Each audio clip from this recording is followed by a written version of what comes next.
All right, good afternoon, everyone, and welcome back to on the workshop. For our next talk, we'll be listening to Jules and Camille from McGill University, and they'll be telling us about know-how dismissal. Hi, everyone. Thank you very much for having us. So I should say, first of all, that it's the very first time that my co-author and I are presenting this material, so it's very much a work in progress. And so, yeah, we very much look forward to your comments and suggestions, etc. Okay. Can you can hear me all right? All right, good. So I'm going to start. Good. So imagine that you have not been recruited for a task that would have made the most of your skills. Suppose, for instance, that you're a woman and that in your household, despite your great cooking skills, you're in charge of planning and making every day unimpressive meals, while your husband always cooks sophisticated dishes for every festive occasion. Similarly, suppose that in your household still, despite being a competent driver, you're never given a chance to sit behind the wheel when, as a family, you all go on vacation.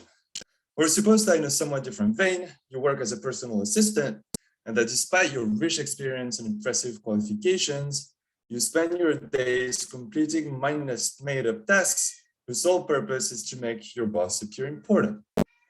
As ordinary as they may be, these situations are not just painfully frustrating. They might also involve, as we argue in this paper, a distinctively epistemic insult, an insult to your possession and cultivation of know-how. Talk of distinctively epistemic insult is widespread in epistemic injustice theory, a body of work that inquires into the injustices that might undermine us in our capacity as knowers. However rich, this body of work has predominantly focused on injustices that insult our capacity for knowledge that. A lot of theoretical attention, for instance, has been paid to testimonial injustice, that is, the injustice we would suffer during a testimonial exchange if our interlocutor unduly deflated our credibility because of, say, their prejudices regarding our gender or skin color. Similarly, epistemic injustice theorists have discussed at some length hermeneutical injustice, that is, injustice we would suffer if, due to unequal contribution to our pool of shared concepts, our capacity for communicating across social space was hindered. In both cases, the epistemic capacity that is insulted is our capacity for knowledge that some proposition is true or that some fact obtains. Insults to knowledge how, by contrast, have gathered little attention among epistemic injustice theorists. In this paper, we join a small chorus of philosophers in rectifying this relative lack of attention, and we develop a new range of epistemic injustice, the concept of know-how dismissal. Know-how dismissal is the injustice you suffer when, roughly, you are unduly barred from deploying the knowledge how that you possess in some practical domain. So for illustration, consider again the cases sketched at the outset, and suppose that sexist norms are part of the reason why you never get to cook fancy meals, drive the family car, or undertake meaningful tasks at work. If that is so, you are then not just barred from deploying your knowledge how, but barred in an unfair manner from doing so. Accordingly, given that this unfair treatment undermines your capacity for knowledge how, that is, an epistemic capacity of yours, you are therefore on the receiving end of an epistemic injustice, one that we suggest labeling know-how dismissal. Exploring the nature of this specific sort of epistemic injustice is the main task that we take on in this paper. In doing so, we pursue two goals. The first is to refine our understanding of epistemic injustices that might target knowledge how. An important fact that our discussion will draw attention to is that the injustices to which we are vulnerable in our capacity as knowers how can be preemptive. Know-how dismissal is indeed one such preemptive sort of injustice. Instead of having their skilled performance wrongly evaluated, those who experience a dismissal of their know-how, as we will see, are unfairly preempted from exercising their skills in the first place. Noticing that epistemic injustices targeting knowledge how can be preemptive is important, if only because these cases of preemption are easy to miss. All the more reason then to offer a theoretical model well suited to capture such cases of preemption. Our second goal is to bring the conceptual tools of epistemic injustice theory to bear on important issues in the philosophy and social science of work and labor. There is a vast social scientific literature about unfair division of labor, faulty task design, unjust distribution of ownership of means of production or decision-making power, as well as an equally important literature about the wrongs that workers might experience as a result, such as alienation, burnout, bore-out, etc., etc. To our knowledge, however, little has been said about the epistemic injustices that we might experience in the workplace, especially as a result of the tasks that we might or might not be assigned. In this paper, we foray into this territory and develop conceptual tools that can help us identify epistemic injustices that might occur on the workplace. In doing so, we thereby draw attention to the fact that among all the wrongs that people might suffer on the workplace, some such wrongs are distinctively epistemic. Before I proceed, a very quick note about terminology. So in what follows, we will use the terms know-how and skills pretty much interchangeably. This is not to deny that know-how and skills might perhaps be conceptually distinct, but if they are, well, that would be relevant to, or at least we believe that it would be relevant to the arguments that we're going to offer today. Okay. So what is know-how dismissal? Before answering this question, it will be worth to pause and explain how we plan to make our way towards our answer. Our approach, in a few words, will be to get first a clear sense of the needs we might have for knowledge how, as well as the social practices to which we might turn in order to satisfy such needs. This approach, where one seeks to get insight into epistemic injustice by reflecting first on the social practices we engage in order to satisfy our epistemic needs, is fairly widespread in epistemic injustice theory. To our knowledge, it was first employed by Miranda Fricker when theorizing about testimonial injustice. As a starting point of her account, Fricker observes, following Edward Craig and Bernard Williams, that we human beings cannot quite live our lives without a good modicum of true beliefs. She also observes that this fundamental need for truth is most often satisfied through participation in social practices of sharing and pooling information. For finite beings such as ourselves, it is indeed expedient, if not sometimes crucial, to be able to rely not just on our own epistemic capacities, but also on others. Yet, as argued by Fricker, such testimonial practices, however advantageous, are vulnerable to the distorting influence of unjust social forces. In particular, an inquirer who succumbs to prejudicial stereotypes might attribute an unduly deflated level of credibility to their informant and thereby inflict a testimonial injustice. So as this rough and ready reconstruction suggests, Fricker's approach involves, first off, a specification of our epistemic needs, for instance, our need for true beliefs. It also involves a description of the social practices we turn to in order to satisfy such needs, for instance, our testimonial practices, as well as the epistemic roles we might play when involved in such practices, for instance, the role of the inquirer or the role of the informant. Once this is done, the next step is to imagine how these practices might be unjustly distorted and how the knowers, the informants in Miranda's case, Miranda Fricker's case, who participate in such practices might wind up wronged as a result. Epistemic injustice concepts are the outputs of this approach. They capture the wrongs that knowers suffer when our shared epistemic practices go awry. One virtue of this approach is that it foregrounds the fact that our epistemic lives are fundamentally social. Given our pressing epistemic needs and the fact that satisfying them when unaided is hopeless, we have little choice but to turn to others. A second virtue of this approach is that it helps to focus the imagination of the epistemic injustice theorist. In inviting us to form a clear picture of our shared epistemic practices, this approach makes it easier to identify the various ways in which such practices might go off track under the pressure of unjust social forces.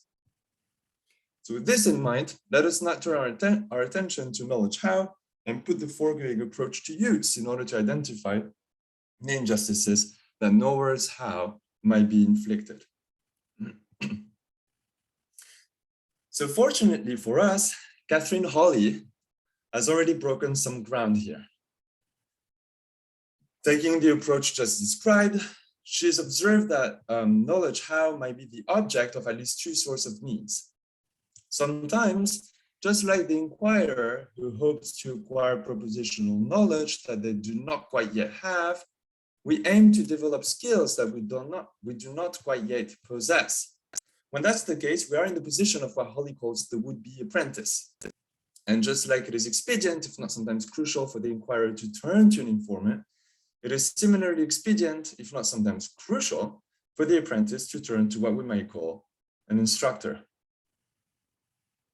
At other times, we're not so much in need of acquiring knowledge how, interested in getting some job done with great chances of success. When that's the case, our perspective is, as Hawley suggests, that of a client who seeks what we might call a skilled service provider. It might be that as clients, we do not possess the skills required for getting the job done successfully, which might be the reason why we're looking for a service provider in the first place. It might also be that we do possess such skills, but are at present unable or unwilling to put these skills to use. What differentiates the client from the apprentice, accordingly, has little to do with skill possession. The difference, rather, lies in the fact that the client, unlike the apprentice, is not interested in acquiring skill, but rather in recruiting someone's skilled agency. Now, it is rather easy to see how apprentices might inflict epistemic injustices on their instructors. Just like prejudiced stereotypes of yours might wrongfully skew your judgment about your informant's credibility, prejudiced stereotypes might also wrongfully distort your appreciation of your instructor's skills, as Hawley has argued in her work. Our chief concern, however, will be with the client's perspective. It's indeed our suspicion that our social practices of recruitment of other skilled agency pervade our ordinary existence far more than our practices of knowledge how transmission. True, there are plenty of skills that we might want or need to acquire, and whose acquisition is maybe easier by turning to a skilled instructor. However, the satisfaction of our needs and wants regarding, for instance, food, transportation, or clothing requires the completion of a great many tasks, whose successful performance involves far more skills than we can or might care to acquire. Moreover, even if we could acquire such skills, life in societies where labor is extensively divided will make the acquisition of all these skills both difficult and probably pointless. Difficult because one needs to make a living, and making a living often means long days spent at work in the line of employment whose core skills might take time to acquire and maintain. And pointless because it is often much more advantageous when interested in the completion of some task to turn to a skilled service provider rather than learning the skills and attempting to get the job done by yourself. Notice also that in societies saturated with vast institutional structures, would-be apprentices do not always shop themselves for instructors, but are assigned instructors by administrators in accordance with institutional rules. So to give an example of that, in countries that have a strong public education system, students and their parents do not look themselves for the teachers, often, or at least that's often the case, but are assigned them by school administrators according to complex assignment rules. When that's the case, those responsible for the recruitment of instructors do not adopt the perspective of the apprentice, but rather that of a client in search of a skilled service provider. So if this is on the right track, it follows that we're more likely in our epistemic dealings to occupy the role of service provider than that of the role of instructor. All the more reason then to illuminate the epistemic injustices to which service providers are vulnerable. This, of course, is what we plan to do by developing our concept of know-how dismissal. In doing so, we will draw attention to the fact that the epistemic injustice to which service providers are vulnerable can be preemptive, a fact that Hawley in her work has neglected. So the sketch of theoretical model that Holly offers regarding service providers' vulnerabilities to epistemic injustice focuses on cases where a service provider engages in a skill performance and the client wrongfully misjudges that performance. In some cases, it is the quality of the performance that is misjudged, as Claudia Golden and Cecilia Rouse's study blatantly illustrates. Cited by Holly, this study shows that American orchestras, where musicians perform behind a screen during auditions, recruit a higher proportion of women than those where no such screen is used. And they suggest that when auditions are not anonymous, gendered prejudices unduly temper with the hearer's appraisal of the quality of women's performance, thereby inflicting an epistemic injustice on such women. At other times, Holly suggests that it is not so much the quality of the performance that is misjudged as the explanatory link between a service provider's know-how and their good performance. For instance, prejudice stereotypes might lead a client to attribute the service provider's good performance to luck or instinct, rather than to their skills. Despite these differences, these two sorts of cases on which Holly focuses share one important feature: the service provider, even if wrongfully misjudged, gets to put their skills to use in the first place.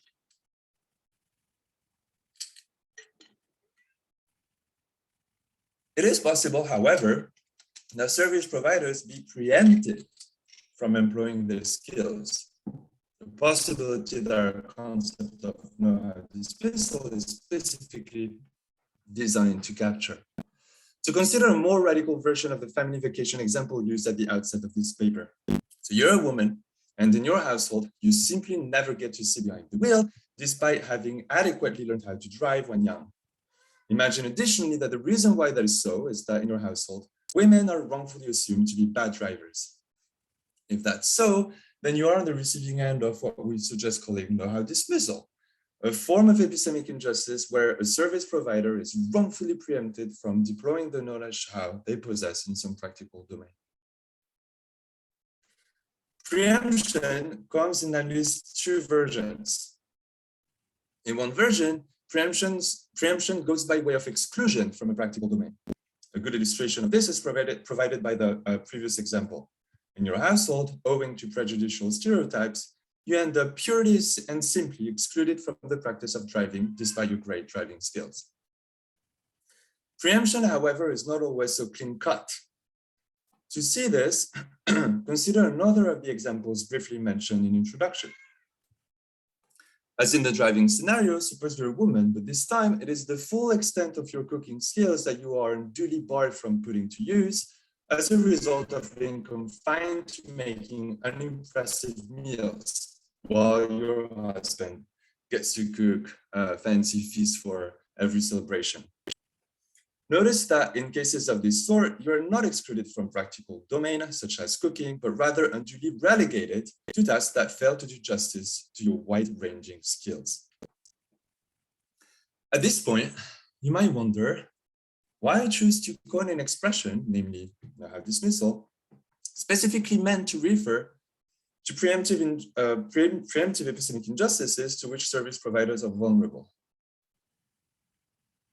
So one reason is that preemptive epistemic injustices are easy to miss since they occur by definition in the absence of a skill performance. Another reason is that we suspect that preemptive epistemic injustices targeting skilled service providers are pervasive. Earlier, we noted how common it is in our societies where labor is highly divided to be involved in social practices where clients seek to hire the skilled agency of service providers. Work is one important area of our social lives where such practices are crucial. After all, employers must literally hire the skilled agency of workers. Now, our hunch is that skilled workers are highly vulnerable to unjust preemption. One area where this vulnerability is most obvious is recruitment. Indeed, unlike the musicians involved in Golden and Rouse's study, a lot of workers do not even get to perform their skills before their applications are swiftly rejected, for instance, because the name on the resume sounds foreign. Another less obvious area is task design and assignment. you might have made it through the recruitment process, but once hired, be wrongfully assigned tasks that do not do justice to your skills. So to illustrate, consider now the last example mentioned in the introduction. So you were hired to work as a personal assistant, and despite your skills for the job, your typical workday consists in completing a few made-up tasks that make your boss appear important. And once that's done, you spend the rest of the day staring at the wall. By drawing attention to cases of unjust preemption such as these, our concept of know-how dismissal reveals a whole range of epistemic injustices to which workers are vulnerable. In particular, our concept of know-how dismissal shows that task design and assignment constitute a potential locus of epistemic injustice, as the last example that I gave illustrates. Okay. So we have defined know-how dismissal as the injustice a service provider suffers when they're unduly barred from deploying the knowledge how that they possess in some practical domain. Now, under which circumstances being barred from deploying one's knowledge how is indeed undue and thereby counts as an instance of know-how dismissal. In other words, what are the sources of the injustices one suffers when on the receiving end of know-how dismissal? The model that we have been working with so far is inspired from Frickers. Being barred from putting to use one's skills is unjust when it is the result of the client's prejudice stereotypes. In the examples used so far, such prejudices distort the client's judgment about the service provider's skills. As Frickers' work suggests, we might also think that know-how dismissal might happen when prejudices distort the client's judgment about the service provider's honesty. According to this line of thought, the Polish builder that you refuse to hire because you think Polish builders cheat is on the receiving end of know-how dismissal. Now, however inspiring, we might think that Frickers' model, at least when applied to service providers' vulnerability to preemptive epistemic injustice, misses part of the picture. We might think, in other words, that prejudices are not the sole source of injustice in know-how dismissal. To see this, imagine that in order to increase a firm's productivity, a manager, say someone like Frederick Taylor, decides to change the production plan in such a way that the skill content of the workers' tasks end up severely deflated. Imagine, in addition, that for the workers of that firm, channels of contestation of the management's decisions are not open. In that scenario, given the imbalances of power, as well as the impossibility of effective contestation, workers are arguably dominated into completing tasks that fail to do justice to their knowledge how. And because domination is widely thought of as unjust, workers are therefore unduly barred from putting their skills to use. In cases of this sort, domination is the ethical poison that turns an inability to employ one's knowledge how into an instance of know-how dismissal. Interestingly, prejudices and domination share an important feature. They enable unjust exercises of social power. So generalizing a bit, we contend that the inability to put one's skills to use is undue and hence counts as an instance of know-how dismissal, so long as it is explained by an unjust exercise of social power.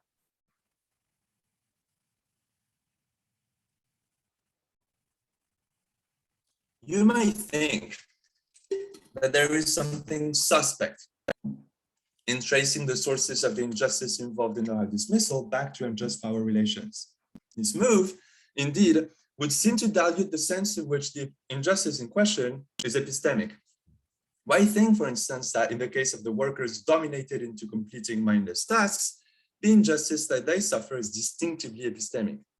Your view, perhaps, is that this scenario exemplifies a not particularly epistemic injustice, namely domination, that has no more than an epistemic upshot, namely the workers' inability to put their skills to use. But this worry, I would suggest, is misplaced.